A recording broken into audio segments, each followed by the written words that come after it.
My favorite name out your motherfucking mouth. Right. But even like we'll get back into it because we're gonna get sidetracked. Ricky, I believe. Yes, sir. What people are talking about is the loser bracket title. They definitely not. And I give Seth all the credit in the world. I love the interaction between Seth and Roman, but yeah. What's up, gamer? How are you? CX99 Theater. That's who said it. There you go. What's up, gamer? Roddy's back with us. Steve-O's back with us. Who else we got? We got Juan Samples. Rock equals Tom Toretto. Yes, it does. Didn't he? He totally gave that vibe. It's all about family. That's all he said, really, was just family. Fix this, family. Slap, family.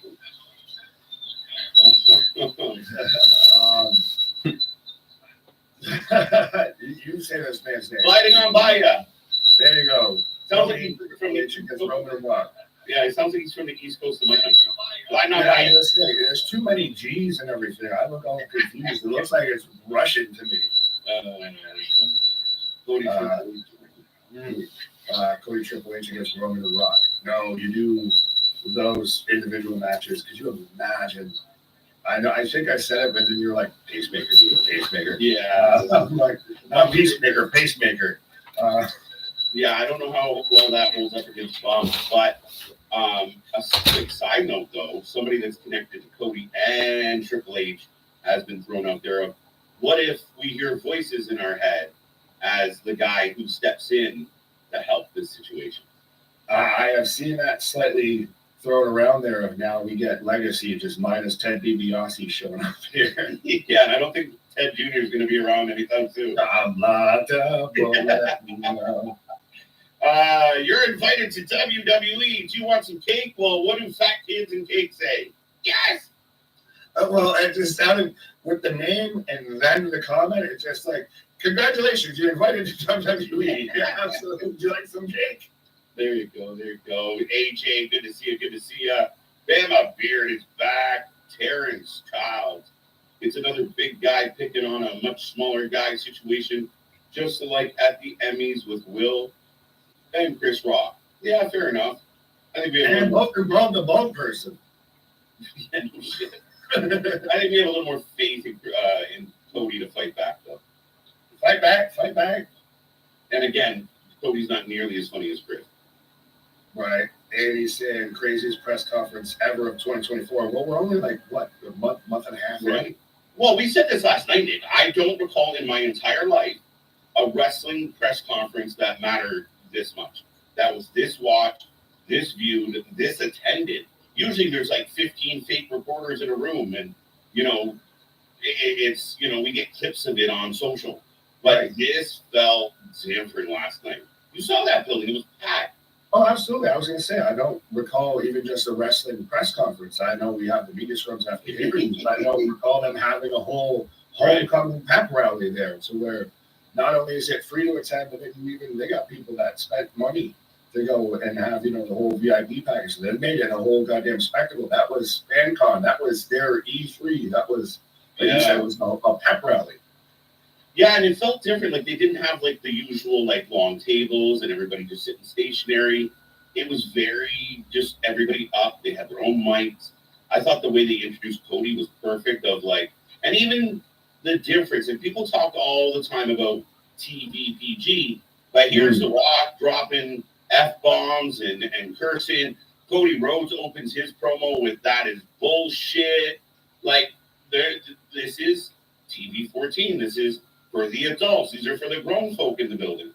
Well, and even how they had, you already talked about CM Punk, how they had Big E there as well, Michael Cole, Pat McAfee, and all of that, how they had, a whole panel that it felt like we're about to watch the Super Bowl on Sunday. It felt like that was, their, WrestleMania kickoff show, their, like, countdown show there, JB, Gronk, fucking Teddy Bruschi, all that shit.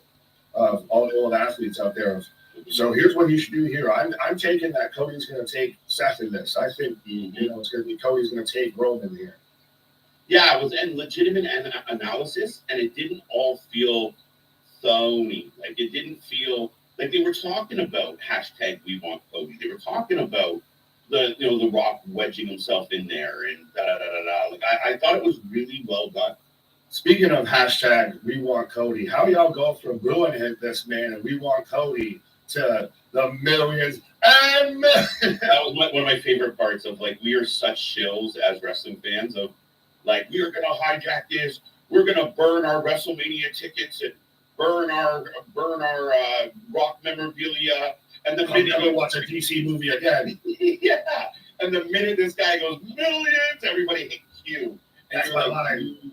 yeah, you chicken shits. You fickle fucks. What's up, Taylor? My guy. What is up, my guys? KJ Nick, by the way, we have the best name. Yes, we do so. Anyways, still mind blown from last night's events and must say super psyched for tonight's SmackDown Madness. Who knows what's going to happen now? No idea. Not a lot announced for tonight either. We know we're getting a tag match, number one contender tag match. We know Bailey's going to be there tonight. We know Trips is going to be there tonight. Logan's going to be there to talk to Nick Aldis. But not a lot has been announced for tonight. So I like when there's a bit of an open canvas. And we've talked about other wrestling promotions of leave a little bit of secret. Don't look behind the curtain. We don't need to know about the Wizard. Yeah, let the mind wander there. As long as you keep it within reason a bit. But I also allegedly, I guess, halfway confirmed of no Roman at all tonight, which I find interesting. I don't trust that fully. I think that's almost telling your hand if we're going to see some suspensions or anything of that's your way to get out of it. You're going to do a suspension. I don't think that's a good idea. What else do they do?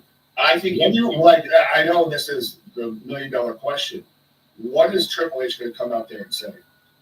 Listen, we'll put this up to the chat. What do you guys think he's got on his mind? I'm imagining there's some type of match, some type of now that The Rock and Roman kind of aligned, it doesn't really make sense that Triple H will come out and say Cody picked his opponent for Mania, but The Rock's still going to have to fight Roman at Mania 2. So, where did that come from? Who said that? I'm just following following the people. But yeah, it's really up in the air. Like a suspension, maybe. I don't know. Maybe this has some implications to do with Chamber. It's wide open to me. I love this, and the buzz going into tonight is excellent because we don't know. Absolutely. What do you feel again that there's certain buzz in the air of we have no idea what's going to happen, but we have a pretty good inclination that it's going to be great. Yeah, and again, this is, we're just about 2 months away from Mania now, and we got a lot of time to kill. We got a lot of things to build up, and there's a lot of moving parts that have to fall into place. I'm here for all of it, and I do believe I'm getting the start of this show. I have DraftKings, but love it or hate it, whether you are a fan of this whole storyline, whether you're bigging up the bloodline, any of that, or you can't stand it, you're a Cody crybaby, what have you, you're tuning in. That's what really matters at the end of the day is you're tuning in, like you said. Over 4.7 million views on the whole press conference, not clips, not a snippet, not a short, not a reel, nothing. The whole press conference. I got the whole then right now, just so you know. I got that. Okay, I don't have the whole world in my hands yet. Was a fine then right now. There we go, folks. So Nick and I are locked in, ready to go. SmackDown is going live, ladies and gentlemen. Once again, hit like and subscribe. Remember, we are back tomorrow for more. We got our Super Bowl party on Sunday, and we are the channel that just watches more live wrestling than anybody else out there. And we appreciate everybody for stopping on by on a Friday night. Absolutely. And again, spread our link everywhere like wildfire, like that damn Samoan tree that he pulled up. And I love everybody that's doing now all the memes of, I want to show you this. And they're pulling up like a Russian, like Itchy and Scratchy from The Simpsons and stuff like that. Like all these little kids stupid shit behind them. The internet is hilarious, man. People come up with some crazy, I think we garner ourselves to pretty creative and pretty funny dudes. But man, do they come up with some nonsense. But here's Yeah, Triple H. And even his little placard's very official as we go back to the kickoff. So this is it, man. And this is what they need to do. And I love the idea that you have something centralizing the whole show, right? Like we used to tune in. Yeah, there was other stuff on it. We loved the mid-parters and the side rivalries. But there was always something driving a show. It's been a while since we've had that. Absolutely. Like the Bloodline has been the closest thing. And then it's dissipated now, I feel. Venom Gaming, what up? I'm going to be mad if Rock shows up tonight because they're in my hometown. I'm seeing everyone so far but him. I don't know if he'll show up. I think he's, already on the set of some Moana movie or something. I do really like that now it's become this trend of them showing, even with you have Hunter walking backstage through, the arena and everything. They're giving it more of that sports presentation. We compared the the kickoff that they're showing us now to a UFC when they're announcing during International Fight Week when they'll announce 5 pay-per-views and everything. It felt like this a little bit. See, Money, welcome back, you funny fucker. We don't need to see the wizard, says Gandalf. Spark my vitamins, little hobbit. Baron Corbin in his Hobbit fucking Frodo outfit shows up from behind you. You call him foul. Felt real last night at the press conference. As we're reliving it right now, Roman chooses The Rock. The Rock, accepts they're going to do this for the name of their family. Respectfully go to war. And they're really just literally reliving a fucking Fast and the Furious movie here because there was, was it Hobbs and Shaw? Yeah, Hobbs and Shaw. Roman was there on the island and everything and just had an extras fucking credit there. Because there's been some people that have said, well, The Rock's kind of just Big Brother and Roman right now here. Yeah, it really is. And I mean, yeah, that's what it is. And unfortunately for Roman's huge, but The Rock is huger. Right. Well, and if you want to go full kayfabe with it here, I believe I read or I've seen that The Rock's technically, because of obviously big Hollywood buzz and everything, is legitimately a high chief in Samoa from the head of Samoa. I don't know. I don't want to offend anyone here.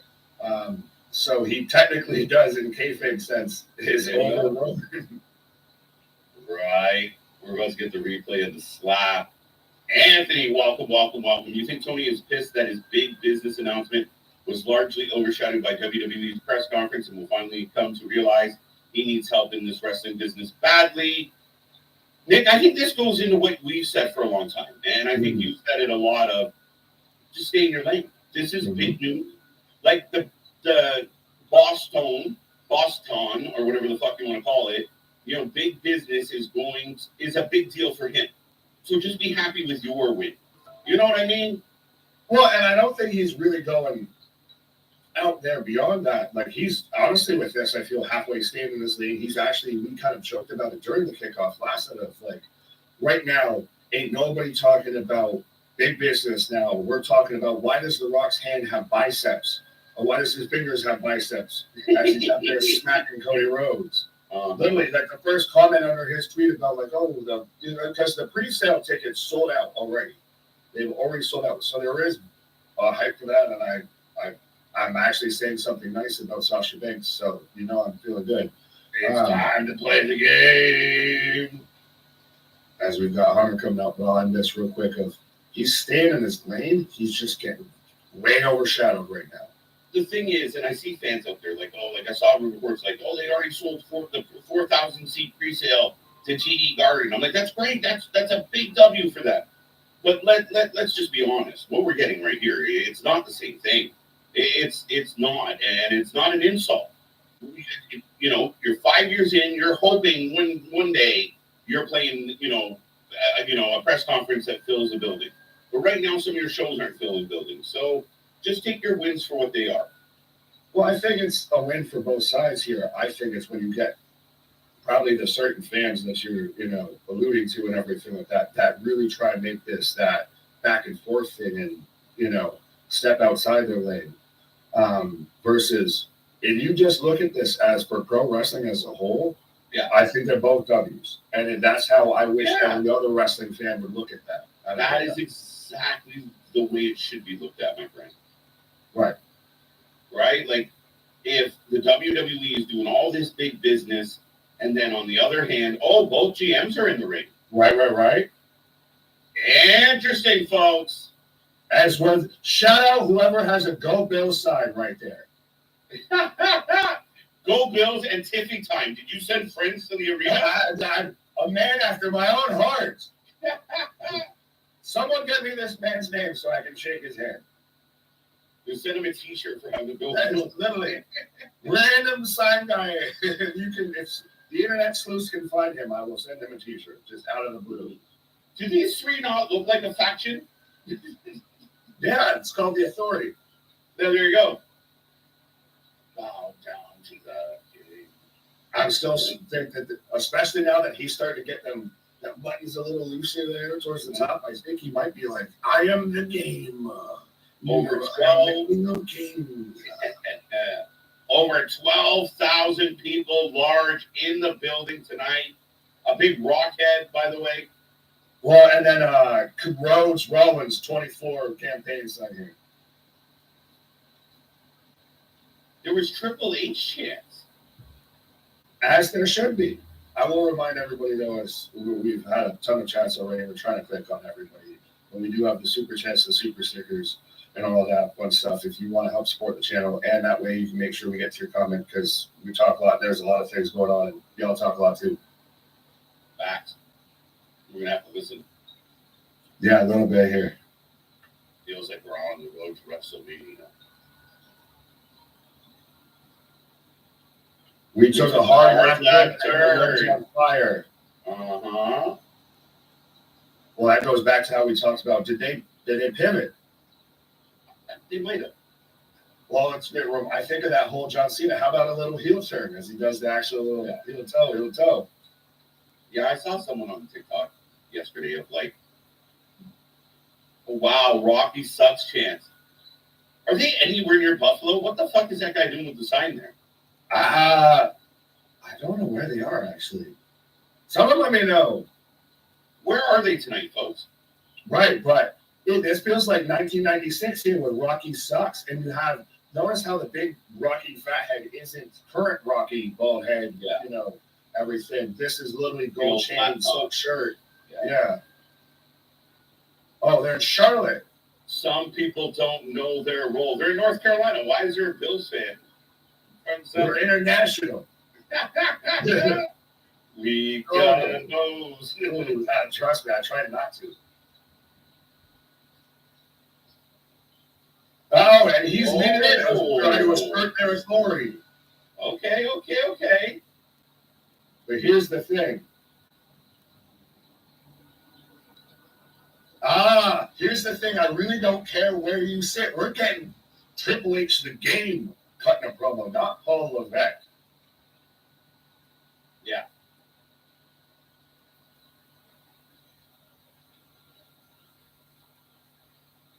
The answers come from one place and one place only. Right now, you are looking at it. Yeah. Like I'm an infamous Triple H mark, and this I love this. Oh, I'm a huge Triple H fan. I literally have the goose pimples. Murdering.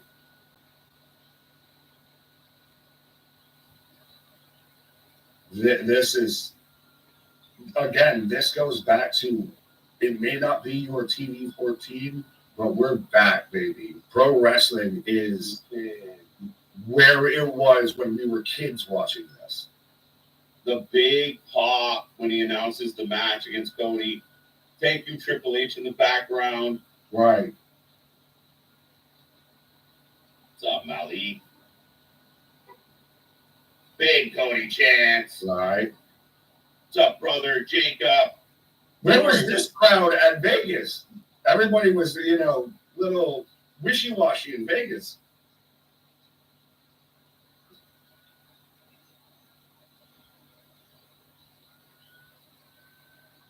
Dave. Matter as it doesn't matter what you like. Let's go. I know. if we Let's get go. a Triple H versus The Rock match, shut the fuck up. Again, I don't believe it's humanly possible, but I don't care. Just let me believe. I'm with Nick on this one. Am I 14 again? What the man? Nicholas Aldis.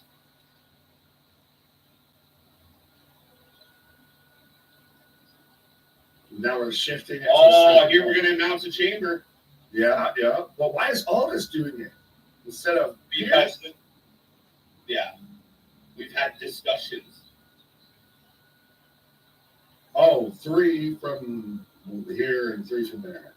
That's good. You could potentially get a really unexpected matchup now. Yeah.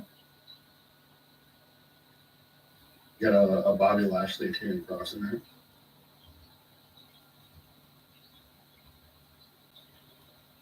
Oh, we're getting qualification matches. Much like the women's. Oh.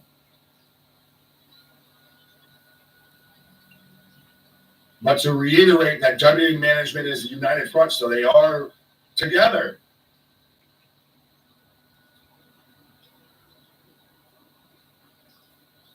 Thank you, Nicholas. I love it. I hate the name Nicholas. Stop using it. Don't ever use it.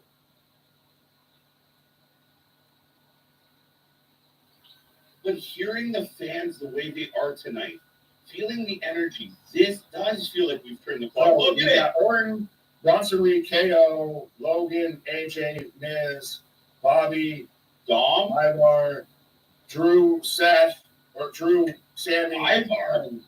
LA Knight versus Dom. Well, someone's got to take a clear L. Yeah, I mean, we're going to get some L's here. Well, we're getting Logan Drew Paul. versus Sammy to qualify for this, so we're getting the payoff to qualify. Okay.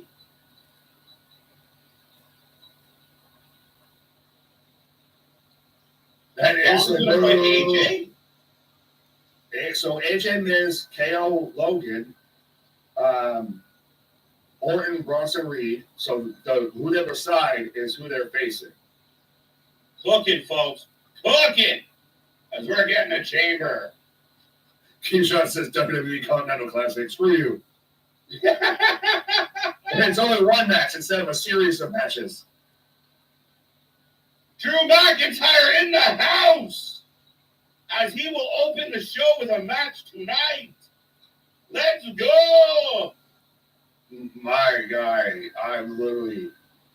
I know. I guess I'm bonded with the Nick just like I am with that guy with the Buffalo side and everything. I feel like a kid again watching fucking pro wrestling now. Literally every moment I'm excited for, and I have no idea, but they're just nailing it out of the fucking park. When people ask you, why do you like wrestling? These are the moments. This is the time. This is the unfortunately, vibe. all the weird dumb shit that they walk in on. Yeah.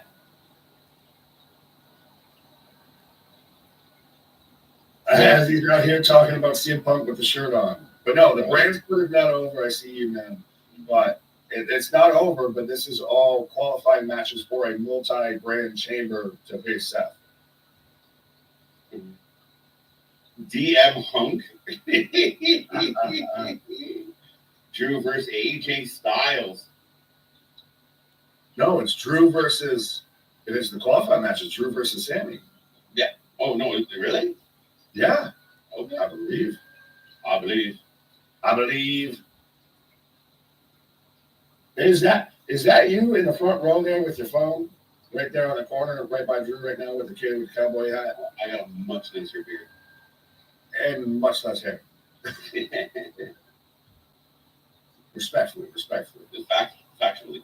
Well, I'm not too far off from you. So. All right. I'm picking Drew for the win. Drew funny. Drew is fucking killing it. This guy has been stale as a 3-week-old bag of chips for a hot minute. And all of a sudden, he pivoted. But it wasn't just that he went heel. He got good. He got a personality. He's been stale, like you said, he's been stale on a bag of chips since, honestly, WrestleMania 36. Yeah, it's been a hot minute. Yeah. Well, that's when they had the stupid sword and the sound effects, and he was just generic. Oh, so it is Drew versus AJ. So what the fuck? Weren't they above each other? In the They were all beside each other, I thought. Okay. But this should be a hell of a match, folks. We are going to take your predictions. I think Drew McIntyre is a favorite here, but you can't count out AJ Styles. But you should. Drew's going to win. Oh, yeah. But how? I mean, I know it's a great match, but has this backslid AJ a little bit? AJ's been in a very interesting spot, so we'll see what happens with AJ in the coming days. But I mean, AJ's kind of in where Drew McIntyre was, of like, we like you, we just don't really care about you right now. We just don't know what to do with you. Drew. Anybody taking a flyer on AJ? Yeah, I think Drew. Well, I mean, it feels like Drew is the guy, right? This is Drew's chamber to take. Oh, 100%. I think it's that, or could it be LA Knight? He was in there. There you go. Well, so is also one I Hear Voices, Randy Orton. Was it Orton on the list? Yeah. He was right there next to Bronson Reed. Oh, that's right. Sorry, Bronson takes up a lot of space. I'm going to pull up the official list. Ivar is a little bit of a surprise, but I mean, taken out. Yeah, you kind of need one or two big guys there just to take it out. Bronson could get into this, though. He goes over Rainey if that. Well, again, I don't know the matchups because I thought they were doing the matchups. Okay. Well, this will do. If I'm reading this correctly. Mm-hmm. Oh, no, it is all scrambled eggs. Because we got Randy Orton, Bobby Lashley, Bronson Reed, Ivar, Kevin Owens. See, I think Kevin Owens and Logan Paul take each other out of this. Like, I think they're still destined to fight each other separately. Sami Zayn, Drew McIntyre, I think I said him, AJ Styles, we know, Dom Mysterio, The Miz, we could have done without probably, and LA Knight. Is this a round, like, was Keyshawn not fibbing and this is actually like some round robin bullshit? Because if it is, I don't like that. No. I thought they were straight up qualified matches. They don't have enough time to do a round robin. But I thought you would have, the graphic that they had seemed like they were having the guy that they were facing right next to the guy, and they all kind of made sense a little bit. Versus this, Drew versus AJ's qualified match. Looking at that graphic, it's all like you said. It's all scrambled eggs. It's all fumbly bumbly.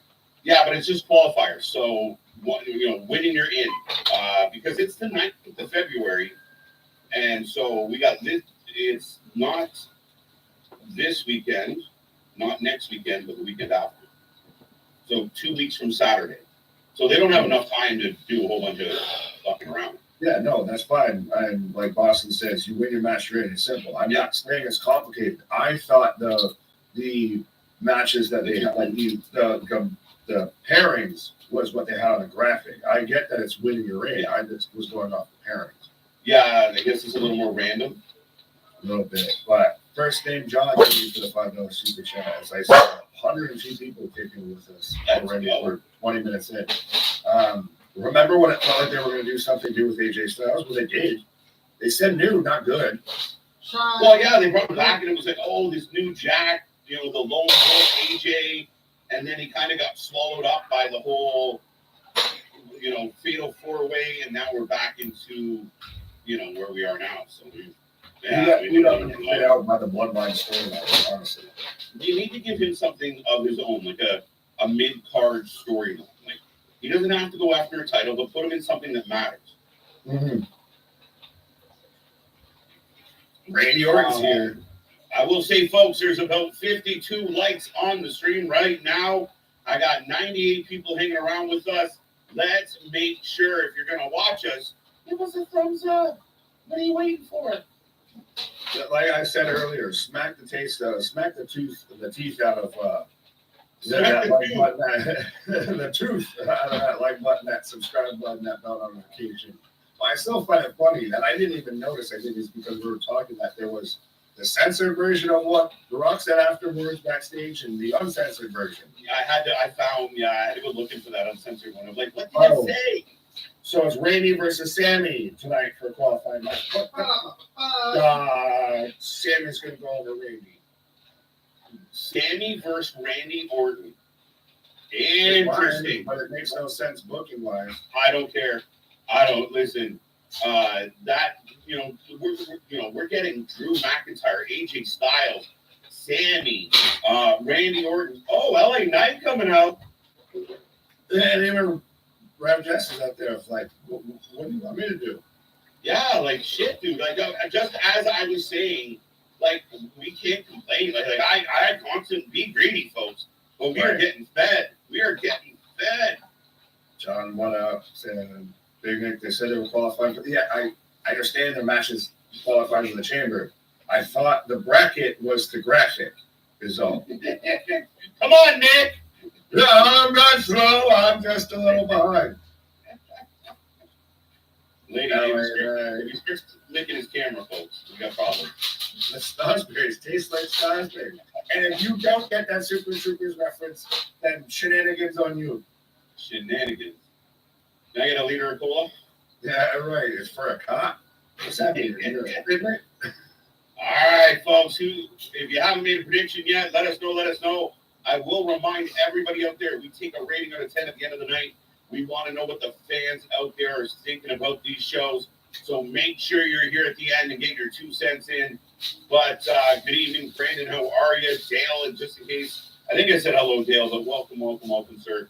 Always a pleasure to see you, OG, in the chat. Right. Safet, what up? 8.75. Eric Tate saying, please pray for me. Why, my guy? I just need to know why the T's and P's. I'm not saying I won't give them to you. I just need to know why. Connor Pearson Ward, the man's KPW, I'll call you that.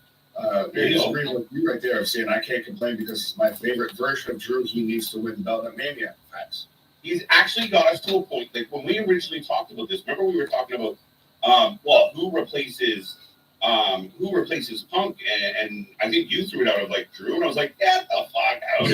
That guy? A week and a half later, I'm like, Drew not wins it. Let's go. All right.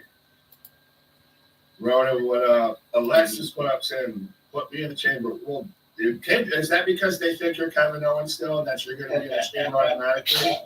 So, like, just throw me in like the Pat McAfee spot, and I'll just walk in and then just walk right back out. Right. If we end up in the chamber, we're going to end up in the same pod, just, doing this. all this shit going on around us. If George Carlin shows up, but we're both in the same pod, then it's fucking KJ Nick's Big Adventure. First in, Shout out to the Buddy Christ. Slop Jordan, how you doing? Drew for the win. Kenneth, what's the frequency, my guy? He's going Drew. Mega's going Drew. Oh, sorry. No, you're good. Brandon, good evening, wrestling for us. Jordan out here saying, oh no, Randy Orton is hurt. How, what? When, where, why, and how? Really? What? They just announced him for a match. Yeah, where are you coming from? You quoting Meltzer now? Apparently I'm confused, sir. Allow us to help. I'm not fine. Yeah. Damien is on a completely different wavelength. Damien, we are very aware that there's a show going on right now. We know the J Cup is happening, but sorry. Yes, I know Damien's excited and Steven Chambers was excited about it. You guys can update us about it. So, Yeah, cool. Nick Wayne got a W, all of that. But, yeah, right now, I don't want my attention pulled away from SmackDown. No, and listen, tomorrow we are live for Collision. We'll have a little more downtime to peek in to night 2 of the Jersey J Cup. Mm-hmm. Let's be real. Priorities, folks. Especially when most of the information is CMLL. Sorry. Yeah, fact. It looks like a fucking Power Rangers reunion or something. AJ is in jobber territory. Not quite. Well, yeah, it depends on if you're talking about Styles or Francis. Francis, yes. Styles, not quite. Right. AJ is winning this match. Ooh, bold statement from the gamer. Oh wow. Old strategy cup. Let's see how it works out. Yeah, I don't know about that. Drew seems like he's clicking right now, unless like Sammy cost Drew, but I'm not in for that. Get Drew at least into the chamber. Oh, 100. Yeah, that's the thing is you're not picking someone to win the belt now. You're just picking them to be in the chamber. Yes. That's You've it. got to at least be in the chamber. Dun, dun, dun. I will take a moment to remind everybody who's tuning in right now, we watch more live wrestling than anybody else out there. We will be back tomorrow. Like I said, we got Collision. We have GCW. Then Sunday, Super Bowl party with the crew. It's going to be a fun one. We're going to have a big day. I'm still going for the Niners. I'm not sure where you've, laid your loyalty. At this point, I will make it official. I've made my decision. We might have to put the. Oh, you made your decision. I interrupted. My bad. No, go ahead. Finish Well, what you're saying. I won't be like Cody and say this is bullshit. Go ahead. This is bullshit. I said we might have to find a way to put the prediction title on the line for the Super Bowl. Maybe prop picks. Oh, yeah, we'll have to cut creative. If anyone has any suggestions, let us know. That's interesting. But yeah, or do you get a special, like, instead of it, you get the big cap, like, Right. You get the first ever big cap award or something. I made my decision. I'm going with the Swifties, with Kansas City Chiefs, the Tribal Chiefs. At least then I can say my Bills lost to, the Super Bowl champions. And I'll say this, being as we're in commercial right now. Yes, who is man? I'll be the villain, I'll be the heel. I'll turn like Dwayne. But if I'm looking at this from a football sense, San Francisco's come from behind the past two games. When you get behind from, facing Patrick Mahomes, you're not coming back. It's very unlikely that if 49ers get behind, that they're going to be able to come back. It's valid. But I don't care. Checks out. Go fuck yourself. Yeah, no, don't fall behind. I'm hoping the San Francisco D can show up. I think you got to rattle Mahomes, and I think it's doable. I think you can really rattle him. With Chase Young and Joey and Nick Bosa, actually, shout out to another Nick. Absolutely, with those two on your edge, and you've got Fred Warner straight as your middle linebacker. The San Francisco defense has all the potential in the world to really get at what's at times been a clunky Kansas City offense. Yeah. It's going to be, though, this is really going to be show up for Brock Purdy. Oh, absolutely. Listen, he's my guy, the underdog, my MVP. I really think this guy gets overlooked. So this could be a statement game for Mr. Purdy. The Sami Zayn of the NFL. The underdog Right. from the underground. Got to go for an underdog. But we are back to the action, folks.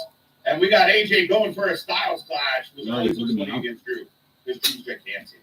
Well, anyone that's bigger than AJ Styles, like when he did it against Cena, he's having a good. It's like, oh my God, this is gonna go bad. Right. I'm kind of stuck on this. I want to say Drew got the advantage, but AJ, well, I don't know. It's interesting. Is it interesting LA Knights at ringside for this? Is it AJ in LA? I like a back and forth between Drew and LA. Mm-hmm. Two kind of guys that have that little bit of an edge, that little can slide something in.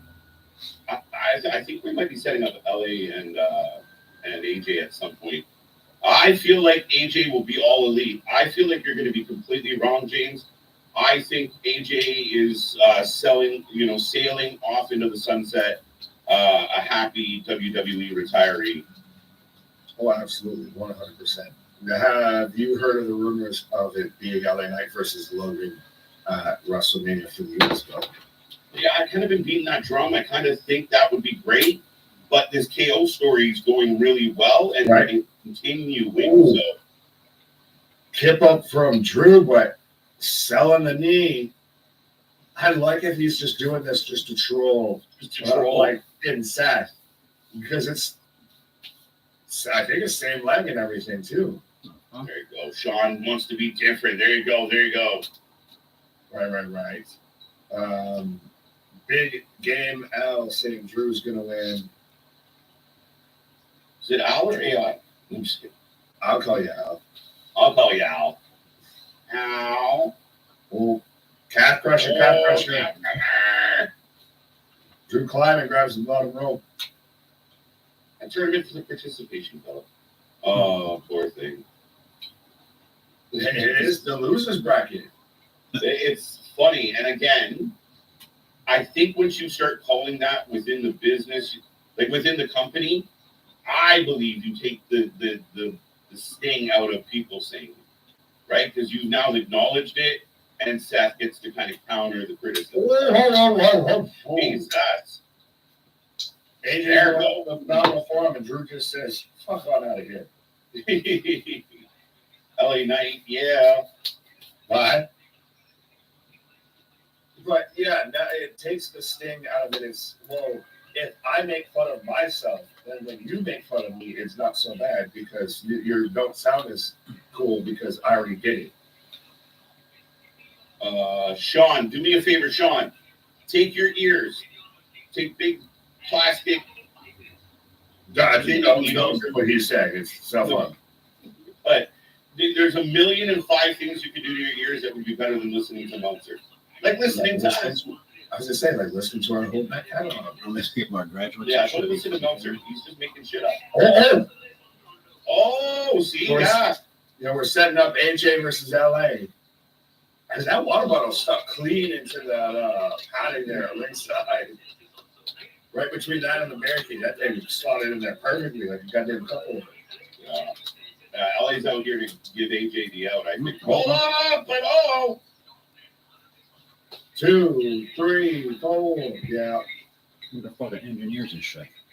You called it. We're setting up the feud down the road between AJ and LA. Which is Well, it started as soon as when AJ came back and swung on LA. Claymore! That was a nice short Claymore. Like just quick. A Claymore out of nowhere? Yeah, I like the idea of LA AJ Nick because to me it really gives heel AJ a little substance. Because people still kind of want to cheer AJ, but they really like LA right now. So this helps AJ as much as it helps LA. Fair enough, absolutely. Well, and it's been set up since AJ came back and kind of just swung on LA because he kind of nudged him. AJ is going to cost LA Knight his own match. Fair enough, valid right there. Dude, I'm loving these graphics for Chamber. Can we just say we're over a half hour into the show? Has there been a bad moment so far? I feel like I haven't taken a breath. No, literally. Water bottle for the win. That was well done. Now, if only the Buffalo Bills could have kicked it like that fucking water bottle and just landed it perfectly. Right. There's Sami Zayn. I'm waiting to see the people who are like, what about the crowd? What about the brands? Oh, no, somebody already mentioned that a while ago in the did they? comments, and that's why I noticed it earlier. Oh, It's a multi-brand thing. Yeah, they had both GMs of the shows come out and say, we are getting along to make this happen. Well, they said that very much they're a united front, and let's not forget how much that was Triple H going back into I am the game as he's taking shots at. It doesn't matter what you like. And shots here at The Rock, shots there at The Rock, 100%. No, it's definitely a great feel to it. Again, the little quibs, the if you know, you know comments, like it was very well done. And the energy in the building has not dissipated at all. Absolutely. I don't think it's dissipated with us, with the stream, with the show, the crowd, everything. Too soft in the blow of Cody losing 2A's night should beat Seth. I'm okay with that. Let's fuck them all. Both heels win. Right. Well, you should answer this one because, you know, former Torontonian there, Carlos Delgado said, will you guys live stream Elimination Chamber at 5 a.m.? Well, shout out to Blue Jays Hall of Famer Carlos. We will be here at 4:30 a.m. Not only do we like to be here on time, we are always late. Some people can't even make it for, you know, on time. We are early. All right, yeah. We will be here live for Elimination Chamber at 4:30 a.m. So grab your bacon, grab your pancakes, grab your wake and bake, and your coffee. We're going big. Translated for those out there, we'll be here at the Ash Cracking Dog. Right. But it'll be, instead of brunch with the boys, it'll be make and bake with the boys. Right? Wake and bake with the Wrestling for Life Network, folks. It's gonna be a fun one. And again, we will be here. I don't think we'll be there that night for Collision, but yeah, Hell no. Hell no. we'd be sleeping by then. Well, yeah, you said my whole clock's on the. I'll somebody real quick. I'll be up at 4:20 in the Elimination Chamber. Shit, why did we go at 4:20? We can go at 4:20. I was just trying Let's to go. it. Let's do it. Go. It only fits you perfectly. All right, it's official. Wake and See, bake. buddy, you twisted my arm, which means you just pinched my pinky finger. Right there. The most proceeds going to see money. Proceeds going into the GoFund vitamin collection. The Wake and Bake Fund. There we go. Yeah, we need to find something like Well, I mean, I like this. I'm not cooking. Hey, listen. I think I'm going to be up to my eyeballs in Mick everything that morning. that. No, that's why you get shit beforehand, and then you just have it that morning. Like this little reheat there. Yeah, it's going to be it's a fun time here at the channel, folks. Like, we're going into this weekend. We got the Super Bowl party this weekend. It's going to be a fun one. So grab your pizza and your snacks. We're going to be live for that. Then we go all through next week. We got the Chamber coming up. We got Revolution coming up. We got our birthday coming up. We will turn 2. Yeah, we're not even 2 yet, and we're rolling. But Sorry, I didn't mean to fully cut you off there, but yeah, we're damn near almost at 4K subscribers. We're damn near at almost 1 million views on the channel, folks. So 100% be a friend, tell a friend, like, share, and subscribe. I know you say it constantly, and now it's undeniably a fact. You're the fastest growing wrestling channel out there. We're going at a clip, dude. It's fucking fun to watch it, and we appreciate it so much. But Connor, in true fitting, send me some doubles. I'm gonna need them. Let's go. Now, well, Christ, now this is going to be the comparison of Tim Hortons versus Dunkin's, which granted, I am not a Dunkin's guy. I'm actually not even a coffee guy. I'm a tea guy. Yeah, I don't do the coffee. I'll drink like Mountain Dew and shit when I get from my caffeine. I run on coffee. I run on one of those, and the other one can be replaced with something else. Well, that's the third element. Yeah. But yeah, no, literally, I'll go to Tim's for the coffee. I'll go to Mickey's for the sandwich. See, I haven't even thought out for Chamber yet. I'm already thinking about Super Bowl because we discussed last time. I'm getting that hot. Get double pepperoni pizza. I'm full fat kid. Right. Did someone say Tim Hortons? Anthony in Atlanta. Shout out Timmy. Isn't that? You don't even know what they are, sir. I believe Because you know what? That's from memes. Have you ever stepped foot in one, sir? Well, I think Anthony was, and I don't want to speak for him because I'm sure he can say for himself, but I'm pretty sure he was all the way to London, Ontario, not England, Canada, to see a wrestling show. So he's been here at least once. No, so because he had one time, it's like a trip to fucking Disneyland just to go to Tim Hortons in fucking Canada. You have to. You got to hit up the Timmy's. If you hit a Dunkin' Donuts in New England, you just Tim Hortons has great breakfast. They're not. Yeah, they're not even They're okay. They're okay. I don't mind me a farmer's wrap, but that's all right. Christ, that would be a whole different discussion. This was getting pretty deadly. Next commercial break, we'll discuss. Yeah. Best fast food breakfast. There you go. He does not have one in Atlanta, but he's from Buffalo. There you go. Fair enough. When we would go on hockey tournaments to like the bordering states, we would get jazzed when we done it.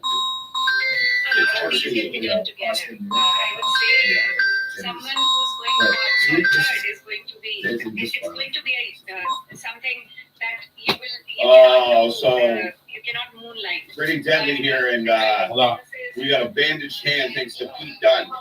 Not his wanking hand. Well, that's why he's got a partner. Yeah. Well, Dutch runner there.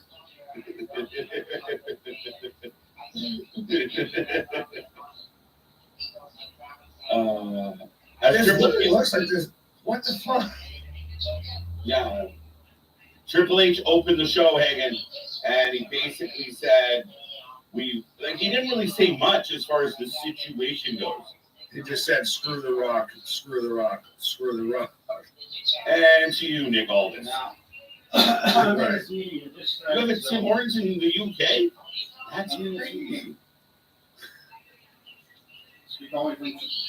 This meeting, I Because told he you about said London, yesterday. Ontario.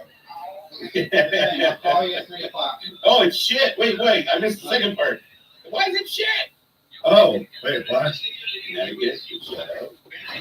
No one's tracking. We're those things on the board. Right. I thought ice cap. Let's fucking go. Yes. You ever had an ice cap, my friend? By my facial expression, clearly not. Yeah. Coming back to A nice what we are cappuccino. discussing, these 2 days deserve your so undivided nice attention coffee. to grasp what we are about to share. Or Also, it's better to attend What's from a the- laptop the than phone Mick to Cafe get the shit. best benefits.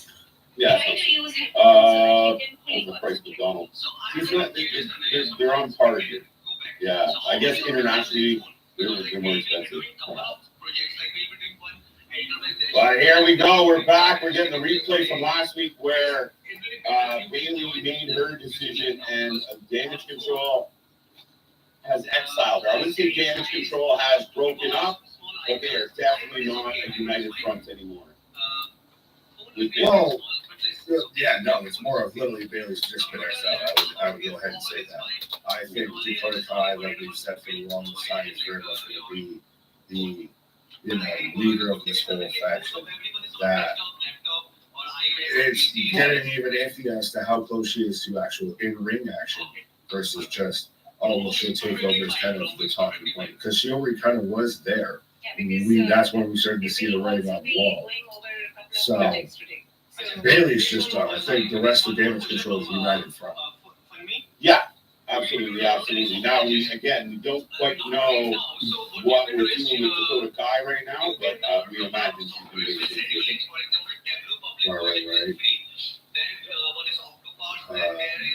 Right. It's so interesting that she sat there and learned 2 lines of Japanese to sit there and throw in the promo. And they even, It works so well. goes like, oh shit, we're caught. Yeah, no, that was such a good moment when she turned and she dropped that line, and you saw the face of the 3 women, and the crowd went, oh, like it was well done. And I think one of the best female segments in any company we've had in a long time. Well, absolutely. Well, this is what the first time in Danielle Allen was dare say 5 years that Bailey's been babyface. It's been a hot minute, yeah. And not only just babyface, but like again, a warranted and justified babyface. She's not out here just like the hugger. No, now you want to cheer for her because she feels validated. She's sticking up to the bullies. And she feels authentic more than she feels like the seasoned vet opposed to the gimmick, right? She used to be all gimmick, and one of the best heel turns in history was her cutting down the wacky, waveable, whatever the fuck. Wacky waving inflatable arm flailing 2-man. Wacky waving inflatable arm flailing 2-man. There you go. Yeah, this is more Pamela than Bailey, I would say. Yeah.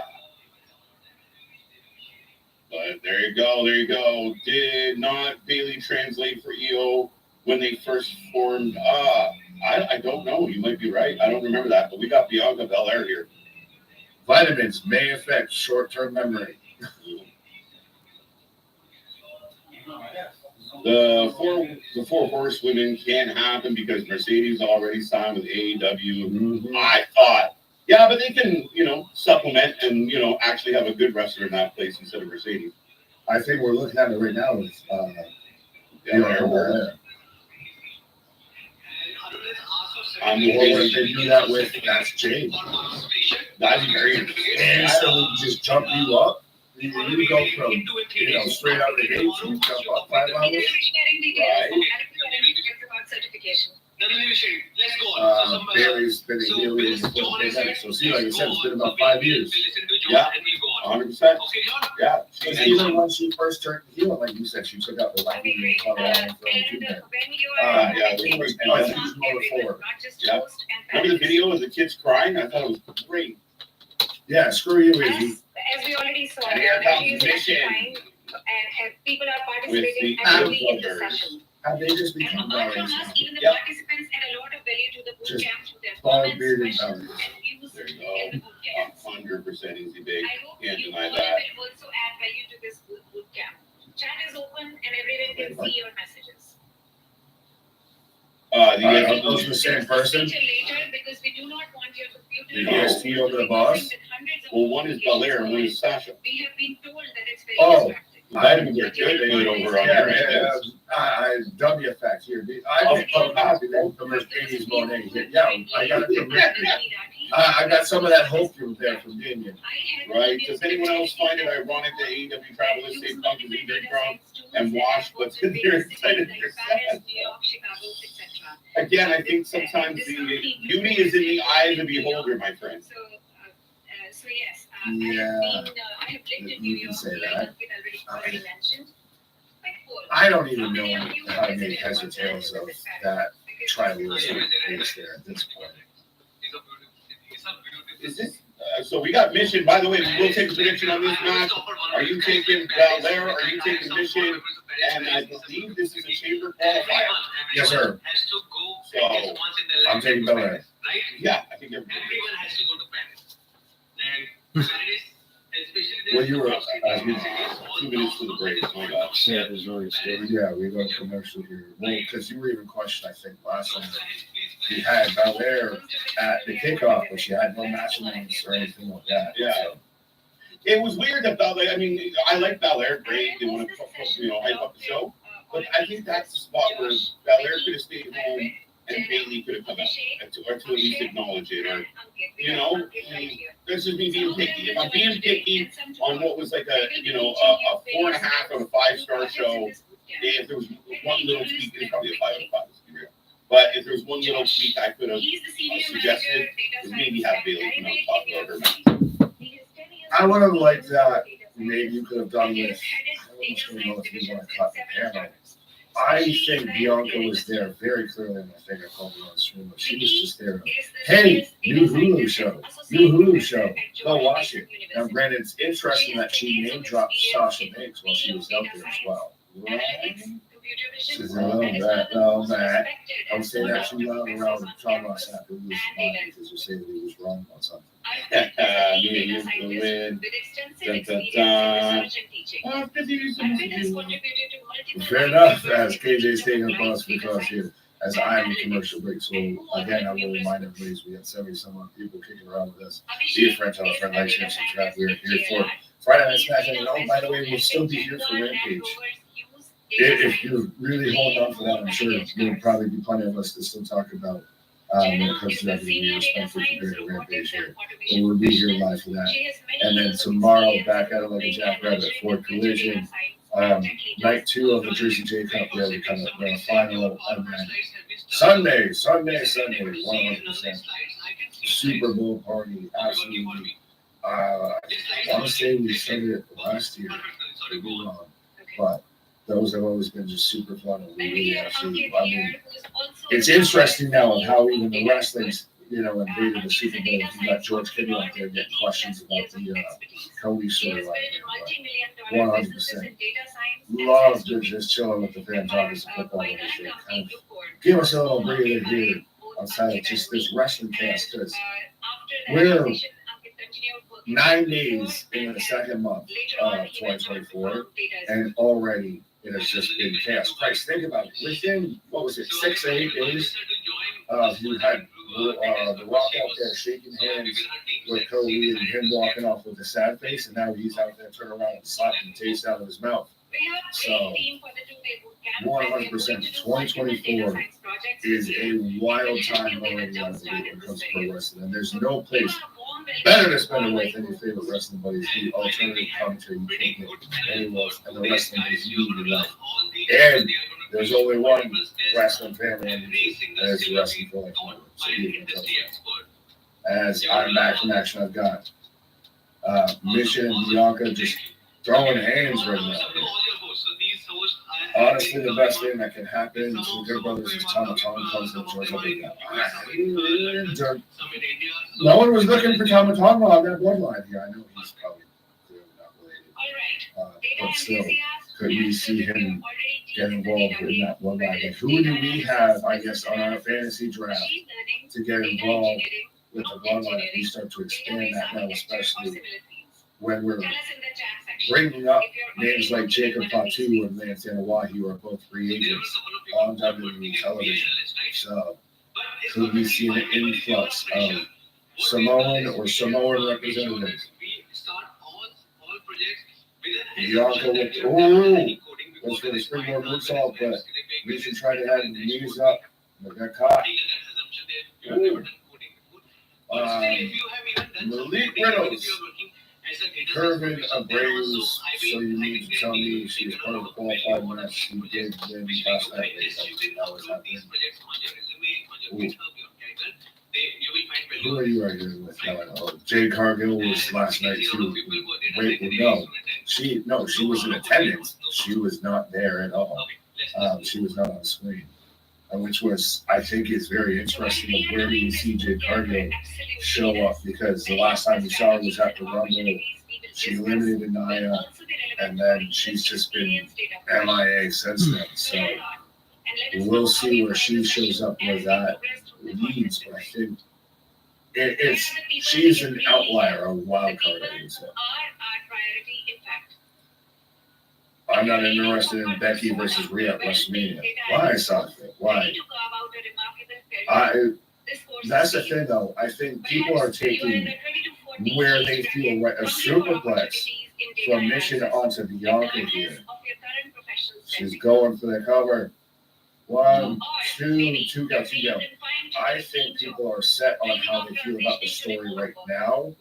And, well, I'm not excited for it when it's going to be there. We're not there yet. Let them know, let them cook. I almost hate using the term cook now, because I feel like WWE's used it so much in the past 48 hours here. Even Cody dropped in his promo, which was a hard line, but you got to get all this dropping on Twitter. Yeah. Let them cook. There. Nick, who should Andrade feud with first? I'm going to support my That's a good question. And allegedly, well, he's clearly on Monday Night Raw, but allegedly he's going to be a babyface. Ooh, would he be able to go against? Does he get just mixed up in the Intercontinental feud? I don't know, because that's clearly Jay's thing is we got Bianca with a KOD, 1, 2, 3.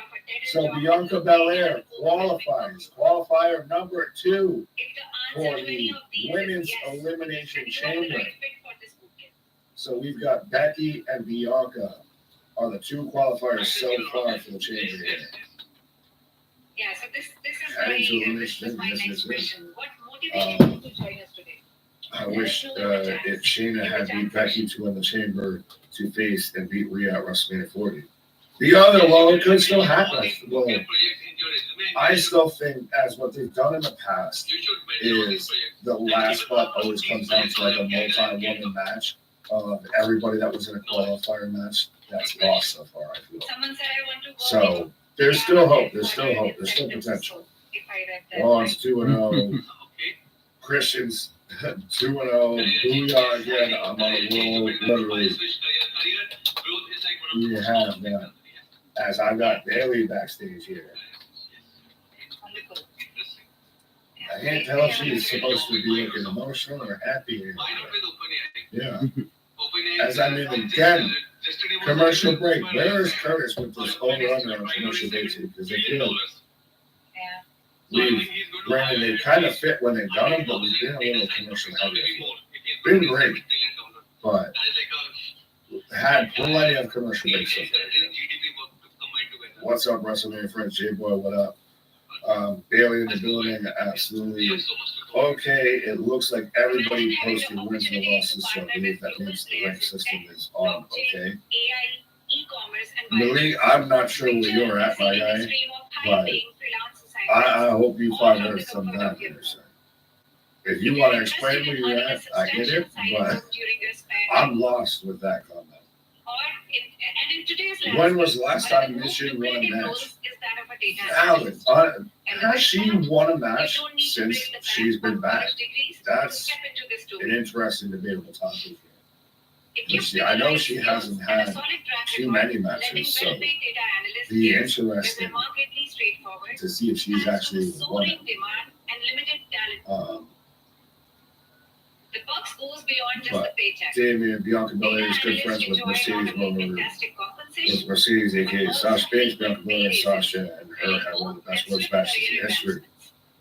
Fair enough, Damien. I know where the whole best friends thing had to come into play, but I'll give you that. I'll give you that.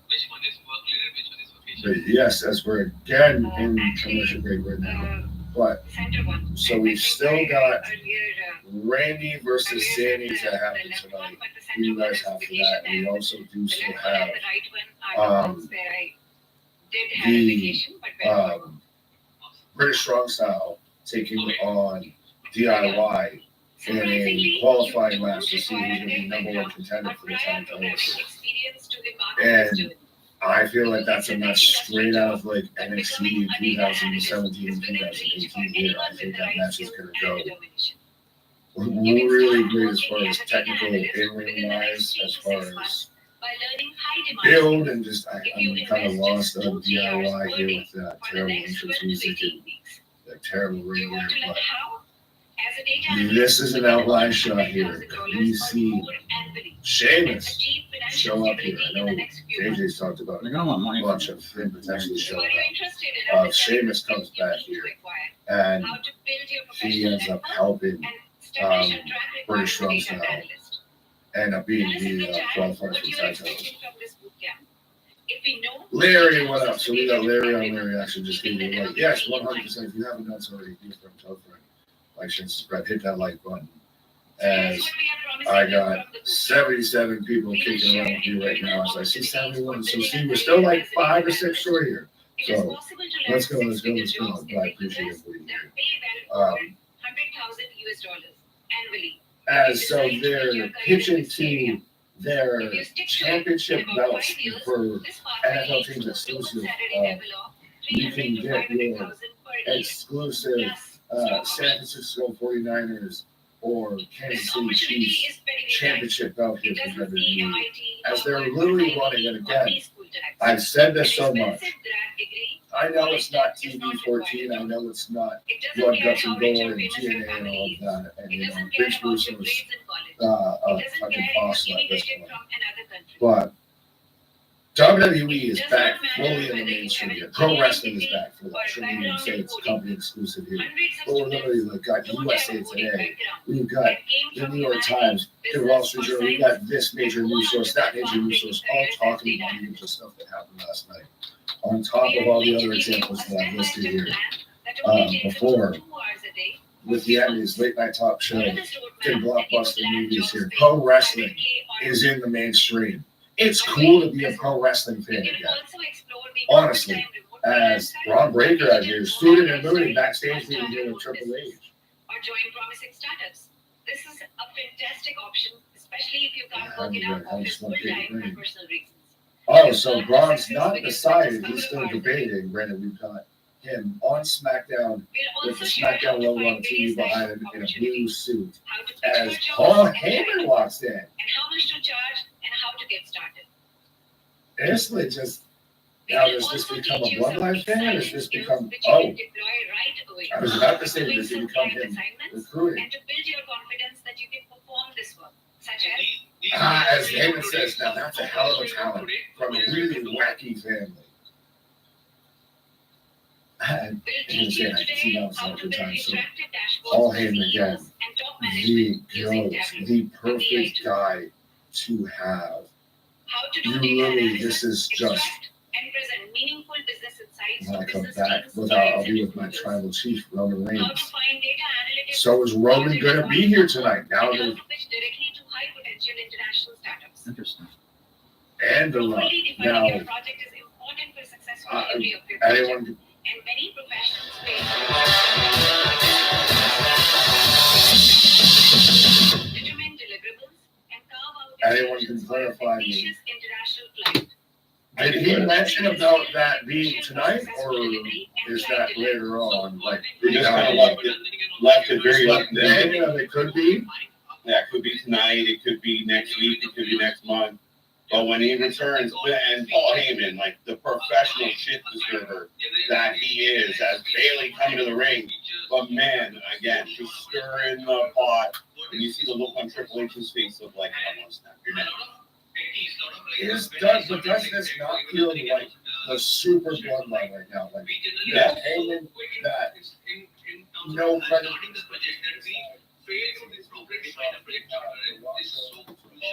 So I really want you guys to pay attention. Some of you might find it a bit boring, but I'm telling you, this is where clients don't take you for a ride. This is super important. Defining a project charter. As anyone who has worked as a freelancer before and has kind of understood like why it's so important to define a proper project charter. Has anyone faced like something called feature creep and clients keep on adding new feature requests? And yes, so this project charter will show you how. We'll give you simple project charter, you can always extend it, but this project charter is very, very important if you want to start freelance work. Excited? Right? And then you want to add something? No,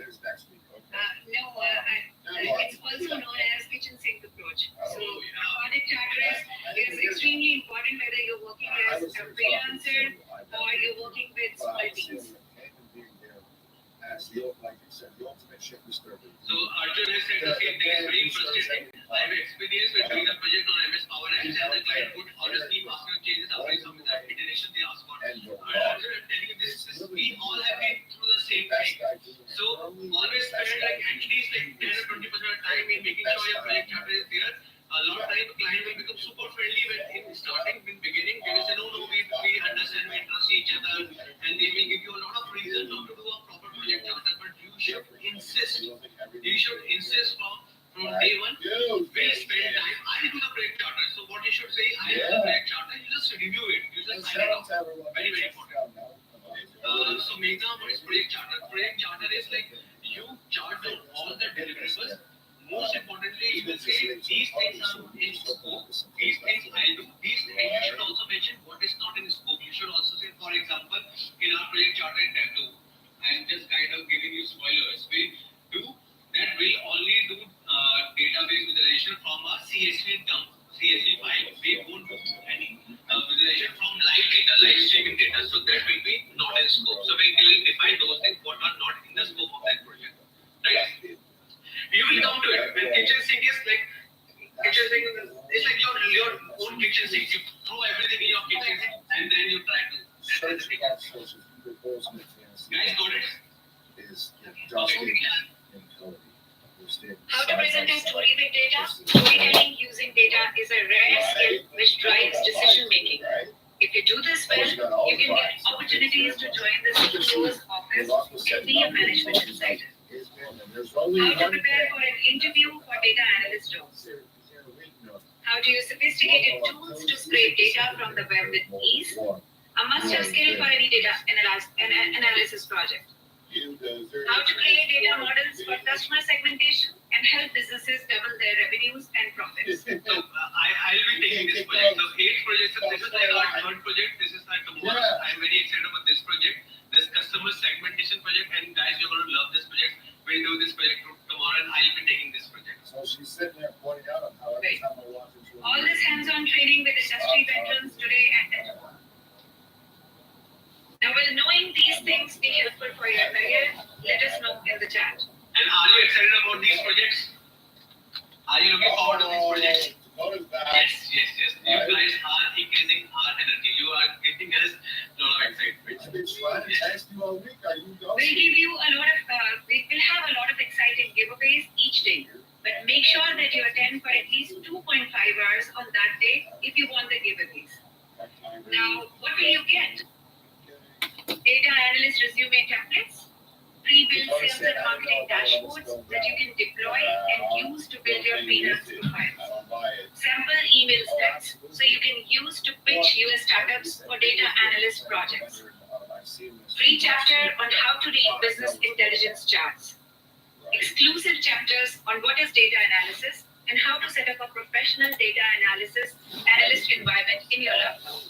A how-to guide on how to create a data analyst project charter along with sample project charters, which I have personally used while pitching to Fortune 500 companies. Okay, so there's one comment. So sorry, with this one comment, Abhi Dadas asked, what about outside the US? It doesn't matter. The best thing about data science is Python is Python all over the world. And the always same, so it doesn't matter which country you are, you can use these kind of things.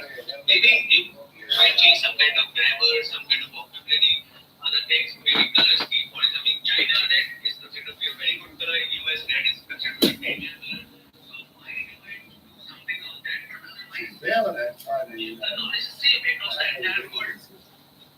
Absolutely. I'm not buying it either. You'll also get a free ebook on big data analytics for beginners. Get in there, AJ. Here are the logistics to get certificate. Not everyone may be interested in certificates, but for those of you who are, here's what you need to do to secure one for attending this bootcamp. No one buys this. Attend all day, minimum 2.5 hours each day, which is today and tomorrow. Share your experience, whether good, bad, or ugly, by leaving comments on LinkedIn and Twitter posts. Links will be provided at the end of each day. What? If you don't have an account on these platforms, consider creating one. It only takes a couple of minutes and is crucial for building your online profile for the opportunities we are discussing here. Send us a screenshot of your post to support@dataisgood.com.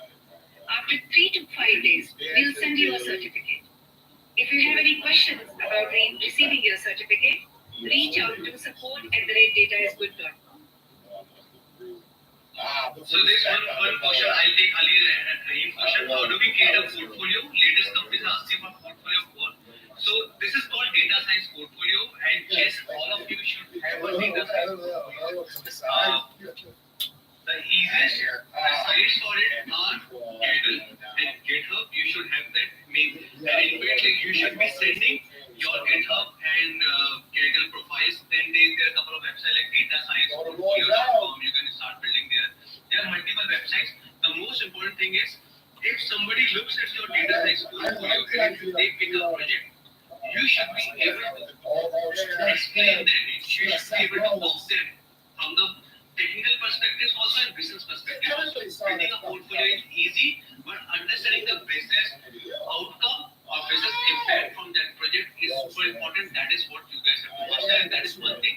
In all the 4 projects we'll be doing, we'll be keep on talking about how do you do a data science project from a business perspective. And that is like one of the key thing about these 2 days of this bootcamp will be more focus on business part of data science and less on tech part. I'm not saying that we will do tech part, but we will be very, very focused on business part of data science. Because I personally believe, and even me and Anil personally believe, ChatGPT, OpenAI, these will solve a lot of tech problems of data science. But the business part is something which will remain very, very You can't give it away all of the week. You still got to. We got time to kill.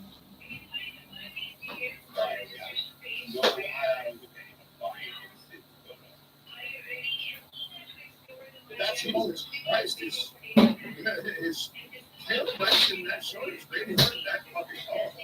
They're calling A, they're calling B, man.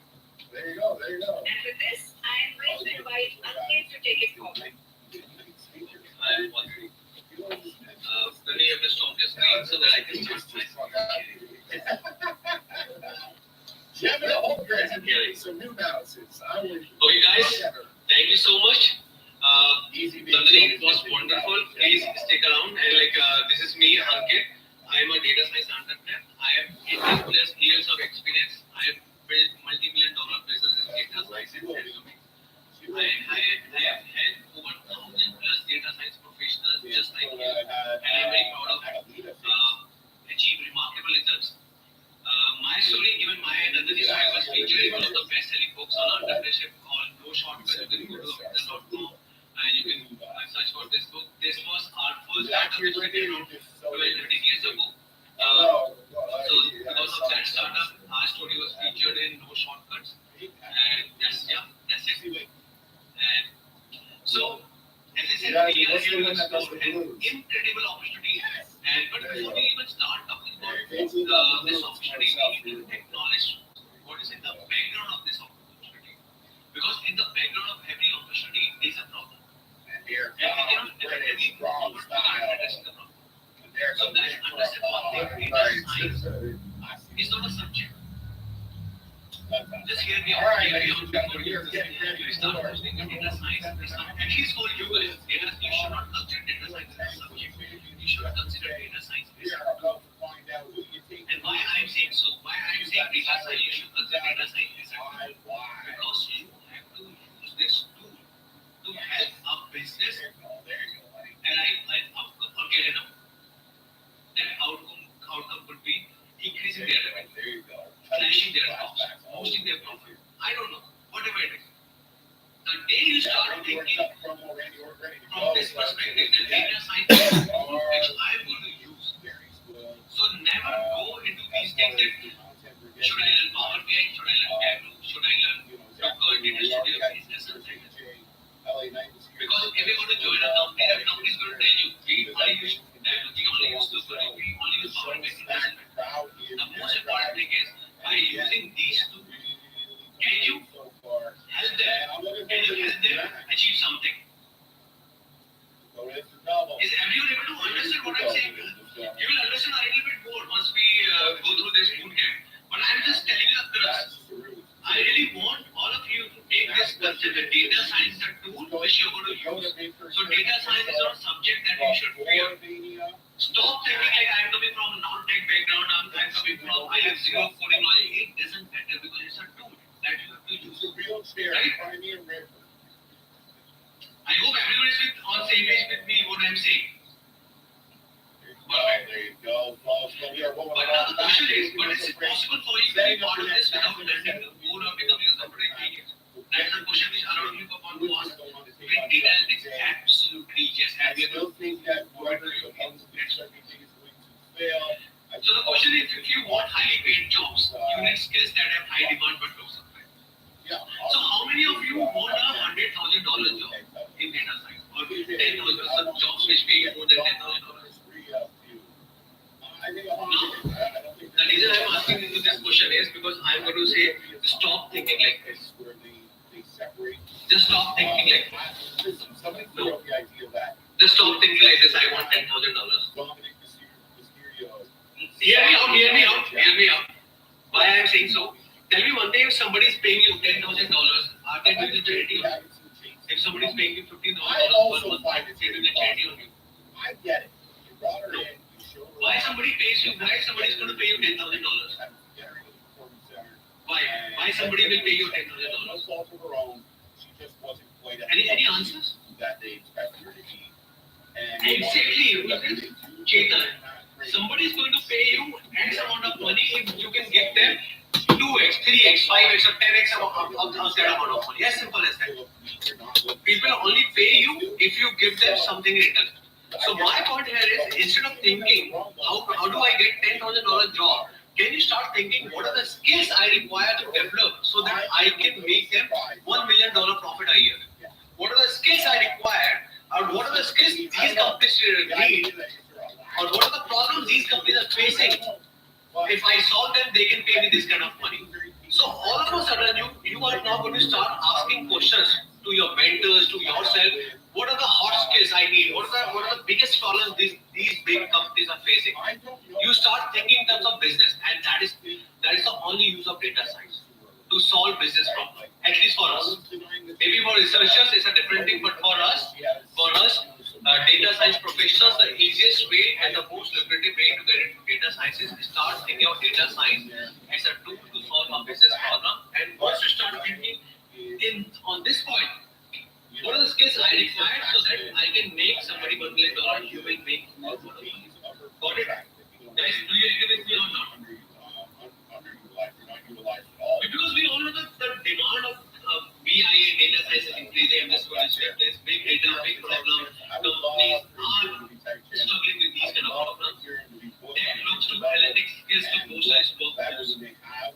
Folks have said the demand for data expertise is not even a single industry today. Medicine, tourism, health, finance, media, entertainment, pick any single industry and I can give you 100 plus use cases of data science and AI in that industry. A lot of people are saying jobs are going because of data science and AI, but they forget to see there are so many millions of jobs that are being created because of data science and AI. So now it's up to you. You want to be a kid where jobs are going, or you want to be a kid where jobs are growing. So jobs are going on one side and jobs are going on other side also. This is a time where you have to take this. And of course, there are jobless data analysts too. Individuals holding certificates but struggling to tackle real business challenges, and you don't want to do the same. And that is the reason. I know a lot of people who say I'm doing SQL, I'm doing this from Udemy, YouTube, and all those things. They are just treating data science as a subject. No, data science is a tool to solve our business problem. Okay, let's move. And I can tell you one thing. A lot of people might even discourage you because you guys are outsiders. Most of you are outsiders who are coming from different domains. Like me and Nandini, we were also outsiders. So we all are outsiders. And there's no shame in this admitting this. In fact, there's a big badge of honor that we are outsiders. We had to carve our way inside this industry because a lot of people are going to discourage you by saying these jobs are incredibly difficult and you won't succeed. Without a degree from Harvard, Stanford, you won't stand a chance. It involves complex maths, data crunching, and is both challenging and dull. Learning the ropes will take an eternity. So a lot of people will discourage you. That is perfectly fine. But we are here to convey that you have the opportunity to become a data analyst. Be part of the most lucrative and exclusive professions globally and untop tier salaries in the corporate world. All based on your skills, track record, and determination, all without the need for coding knowledge or concerns about graduate school. That is what we are here. Do you feel a disconnect here? A bit of tension, like what I am saying sounds good, but is it possible or not? Do you feel a disconnect here? I might sound okay, but yes, that's okay. That's completely fine. At least I made you with that thinking cap. At least I'm happy. I'm happy that I made you with that thinking cap, right? I'm again telling you, it's time to seize the initiative. Take the matter in your own hands. Take responsibility for your future. Do not outsource it to your college, university, or government. They don't care. Their success does not depend on yours. Do not outsource your success to your college, university, or government. Please do understand. They don't care. They don't care. You have to take your own future in your own hands. That's the only thing. So what to do instead? It's time to look for high demand, low supply skills. And when I say high demand, I mean high pay. And data and jobs are in the high demand globally. I'm just going to, because you all have kind of understood this concept. And you go and search internet, you will find there are a lot of stats from institutions who have kind of proven this. So many openings out there, US, UK, abundant openings. You don't need to worry about it. If you have that employable skills in data science, you will never have to worry about your job. No recession is a future-proof career. Because data is being used by every single industry. No industry is going to survive without using data. It's going to future-proof your career. Healthcare, finance, e-commerce, entertainment, even traditional sectors like agriculture. Data analysis is revolutionizing decision-making processes. In the coming years, it's not a question of if, but when. As simple. Earning potential is huge. You all know it. Global reach, UK, Canada, Europe, wherever you want to go, you can go. I have worked in multiple countries. Nandini keep on traveling in different countries. It's a global reach. Nobody's going to stop. Across sectors, we already discussed. Demand is across sectors. We have discussed it. So imagine a world where your skills are the golden ticket to any industry of your choice. You want to go to entertainment, go as a data analyst. You want to go into media industry, go as a data analyst. You want to go into healthcare, go as a data analyst. Every industry you want to go, you can go into that industry. The possibilities are endless and the demand doing every single thing. Exponential growth of data. Everyone has seen this graph. The data is being doubled every second year. 90% of data has been growing last 2 years. Hopping 90% of our data was getting just in last 2 years. Just imagine what is going to happen in next 2 years. And after that, data is going to grow every single day. Nobody can stop it now. And to make sense of this data, to make sense of the data, we need data. All so let's take this pledge. Before we start, let's take this small pledge. We are going to make rest of our life best of our life. As simple as that. Maybe this is a sign today. If you're looking for a sign, this is a sign. Rest of our life, best of our life. Let's take this pledge. And let's be serious. Yes? Let's take this pledge. We're going to make the rest of our life best of life. Nandini, agree or disagree? 100% agree. 100% agree. Yes, you have to take this. Rest of our life, best of our life. Guys, like biggest tech boom, just boom, 7 years ago, 8 years ago, the biggest tech boom was mobile apps. And any developer who knew how to build an Apple or Android mobile app, they were paid like 100,000. Nobody was asking, are you from Stanford? Are you from this college? Nobody. They used to see what kind of apps you build, and they used to be paid like huge amount of money. People who started to build apps late realized all the easy opportunities were gone. We are in that stage now with creating industry. It's the biggest tech boom at this point in time. You have to be in this tech. Early movers will have huge advantage and late movers will. And I really mean it. You have to understand the data. What is the biggest demand today? What is the biggest demand that can make you change your career? Today you are on a linear path. Every single year you will get some increment. How do you move to non-linear path where all of a sudden within 6 months you get a jump of 50%, 40%, or maybe 100% on your previous salary? You have to move your career from a linear path to non-linear path, and from moving to this non-linear path is what AI data science is going to do. But because somebody has even asked, a lot of you have asked me about my story. So I really want to tell you my story first. I'll take this 2 minutes. How I got into data analysis. I come from non-tech background, and how I went on to interact with top investors, startup founders, and work in New York doing data analysis of companies like Nike and BP and so on. And Nandini was also with me. She comes from finance background. Nandini comes from finance background. A lot of people don't realize it. I come from electrical engineering background. So let's just take you back a little bit. Do you remember our parents, even our grandparents, most of them work tirelessly day and night to like that American life? I'm an Indian, but also we have a similar paradigm for living life inspired by the American dream. But all their efforts, all those long gone just to buy a simple home or a car, that was Indian dream. Think about it. Our families chasing dreams, but often feeling trapped. But I got back from 40 years of hard work, that is what our parents have really worked hard. And I like that always felt just out of reach. And there's a harsh truth of many jobs outside the tech world. People are making like $3,000, $4,000, working in some very, very labor-intensive professions like nursing, medicine, and so on, or very monotonous job. Isn't it familiar? Right? I come from a small town in northern India, known only for its university, but little else. I lived comfortable life, ordinary life. Then I went to an engineering college, get my electrical engineering up there.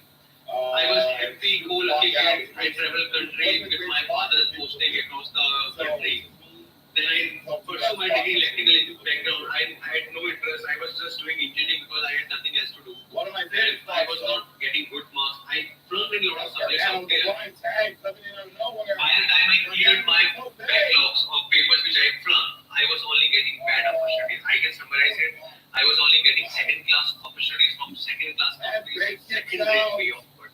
Nothing was good. In fact, my first salary was around $150 per month. Trust me, that was my first salary. That was my first salary, $150 per month. I don't know, maybe it's $50 a month. This was my first salary. It seemed that my pay was sealed. I used to work for 10-12 hours and 3 hours for commute. It was horrible. But I refused to accept it.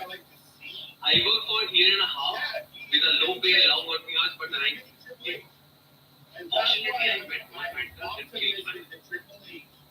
He explained me a single concept, just one single concept. He explained me the concept of demand and supply.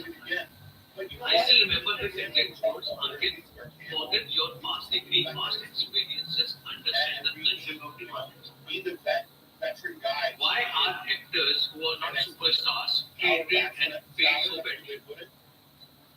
And why doctors, even coming from average colleges, make extraordinary money? Why doctors who come from even these 2-tier, 3-tier colleges, why they make so much money? Because there is huge demand for this look. He looked in the eye, and this was like 20 years ago. He looked in the eye and said, Ankit, see the bigger picture. Today's world is digital. Every single business, big or small, is racing to get online. Imagine the number of websites they need. Just imagine if every business wants to get online. Just like today, every business wants to get AI and data science, and then for a time, every business wanted to get online. Just imagine the number of websites they will need. Even if you think you are just average, in a market start for web skills, you are gold. Just let this sink in. Even if you think you are just average, I'm not saying you should be average. I think you should be outstanding. But what I'm saying is, even if you think you are just average in a market start for data science skills, you are gold. Why? He smiled because right now demand is through the roof and supply is trailing.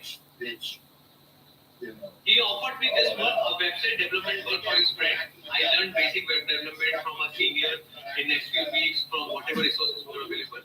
Long story short, I did a bad job, never got paid, but got a jump start in IT and tech development. That is how I got it. I was an outsider. That is how I got an entry into this IT tech world. Because somebody offered me a job. And because of that small job, I got into web development. And that is how my IT and tech career started.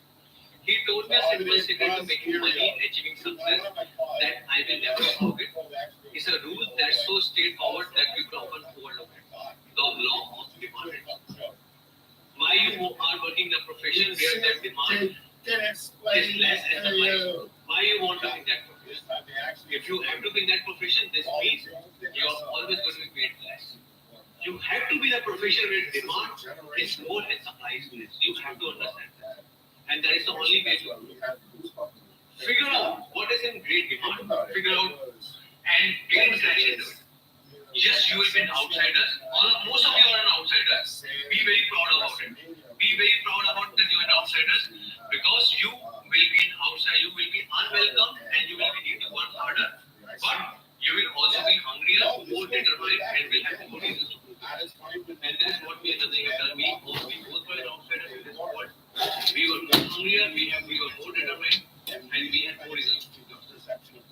But just understand one thing, once you become an insider, you have to always help an outsider, right? Be a proud outsiders, but once you become an insider, be always ready to help other outsiders when they want to come in, right? That is super important. Yes. So that was a time when digital media was growing. Early 2000, I took the plunge and started my first company from scratch. We struggled for the first few months. Nandini was my co-founder at that point of time.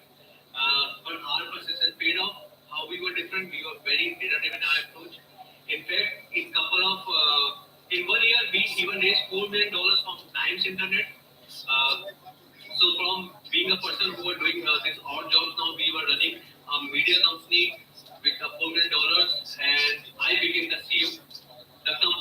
sold to a Dubai-based company. Some assets we even sold to a value network based out of Canada. That was my first success. In fact, that was the first success as an entrepreneur, but also as marketer. We had no ad budget. It didn't matter because we had data analytics on our side. Not just satisfied, then we started another startup, this time leaning more heavily on our expertise in data analytics and data science. We promised that we will change how all retail companies do marketing with data through better customer segmentation and personalized messaging. So the company we founded was called Beatout. We named that because the beta version took forever to come out. We started calling it Beatout. When will beta be out? So we started calling Beatout. This is our photo. This is like me and Nandini here. This is me celebrating our success in Pioneer Station, Tokyo. This is a famous street of Tokyo with our team. We took this picture. Within a year, we had raised money from most of the Indian startup world. Now, you remember this? Like it was so cold in Tokyo, and we missed cherry blossom. But we were so proud that we won this Pioneer Station in Tokyo. That was our first data science. You're supposed to be on roll. We also soon interviewed by legendary Y Combinator. How many of you know about Y Combinator? How many of you know what is Y Combinator? So Y Combinator is one of the most famous startup accelerator. They invite you in, they give you $100,000 to $500,000 and take 8% equity. So that was the first time we were trying in the US. We got rejected because we were very nervous in front of this guy called Paul Boucher. He was the guy who built both Gmail and Facebook platform, and not a lot of people know about this. I think Google became so big because of Gmail, and Facebook became so big because Facebook platform, and they launched the Jenga games and all those things. This was a single guy, and when in front of him, it was a 10-minute interview. We got nervous, we never got selected. Luckily, I was invited to join Techstars, which we said no because we were so sad after being rejected by Y Combinator. So this is why when we were presenting Techstars. Then I got a call from Group CEO of Tinder Match Group. So Sam Yagi is a Group CEO of Tinder Match Group. You heard that right? The Group CEO of Tinder Match Group. They offered to invest personally in Beatout provided I would join Techstars Acceleration Program. He said, I'm going to invest my money, personal money into your company. You just join Techstars. That's my condition. He said, yes. This was our first interface where we started collecting data for e-commerce companies for all their first-party data, not third-party data, first-party data about all the users of their product, how much money they're spending, what is the best way to connect to them, what is the best time to connect to them, what is the best channel and all those things, how do you should you send them a message, what kind of discount you should give them, all those things, all marketing automation, customer segmentation was done through our platform, and then we built a world-class data analytics company while I got mentored by legendary investors from the Silicon Valley. Unicorns around the world were our clients. Now, all of a sudden, these big companies started inviting us and asking us, how can we solve our data science problem? How do we increase our LTV, lifetime value, average revenue per user? Just imagine. Somebody who was making not more than $150 to $200 per month. Now we are being invited by Nike, Macy's, and big companies. Their CEOs are listening to us. They're trying to help. They are looking for help in solving some of their biggest data science problems. So this is the power of data science. Once you start understanding all those things, the sky's the limit. We were helping them to segment their customers. They launched their personalized customer journey through our software. It was huge. Then we got acquired by Bluecode. Bluecode is based out of US. They are unicorn. They are $2 billion company. They acquired them, and me and Nandini, we both started working there. I stayed there for 3.5 years. Then I got bored. Nandini continued to work with Bluecode. She had entire email delivery program for that. Then that is where we had to shift to New York. And that is where we started to work with all these companies like Nike, Macy's, Jockey, Better, and dozen or more Fortune 500 companies. So this is like kind of my story. It's like how data science, our data science journey helped us. And coming from non-tech background, coming from very different background. Nandini comes from finance background, I come from electrical engineering background. It didn't matter. And so on. Anyway, so I was seeing the highlight, then I said, okay, it's time to, because one thing I realized when I was working with Bluecode, when I was interviewing candidates, most of these people were so much tech focused. All they was like, I have done this code, look at my code and all those things. No, nobody was talking about business. They were not business centric. So I thought it's time to rethink the courseware of data science. And that is where I started in Data School. And again, it hasn't been a Right. part of the show. So once again, I decided to start up. I quit my cushy job in 2021 at the peak of pandemic, and eventually started a company called Data is Good. So about Data is Good, we are not only a course, but a group coaching and mentorship program. Very structured curriculum, specifically built for time-constrained professionals like you. So instead of spending months on math and theory, we focus on shortest path to getting your foot in the door. That's going to be the Outcome-oriented program to help you launch your high-growth six-figure degree data science. That was my story. Sorry it took you so long. Now I would like to invite Vicky. Vicky is a senior data scientist and associate professor at George Mason University. She has decades of experience in fields of data science, analytics, computer vision, and one of the most respected and sought-after professors on campus and India. She is going to issue first skill, which is building an enterprise dashboard. Vicky, you there? Yes, I am. Hello. Hello, everybody. Nice to see such a live audience today. And hi, everybody. So my name is Vicky Palmedo, and I wear several different hats. I've been a professor with George Mason since 2009, and I am currently also working as a computer vision engineer in a small company, and playing with data and data science has been what I have been doing for the last 15 years or so. Now, let me ask you a question that is totally off script here. How many of you have ever been in a class and you thought the guy who's giving the class, he really knows what he's talking about, but I have no clue? Okay. Yeah, I've been too. And unfortunately, I was also that professor some 15 years ago. I hope I have improved a little bit, so don't throw vegetables at me yet, please. Zoom is a little bit protecting me from that. But why am I really starting with that? Because I keep talking about skills and math, and when I started teaching, I realized two things. A, I knew the math. I have a PhD in electrical engineering. Don't get that thing out of my mind. But I had no clue how to communicate.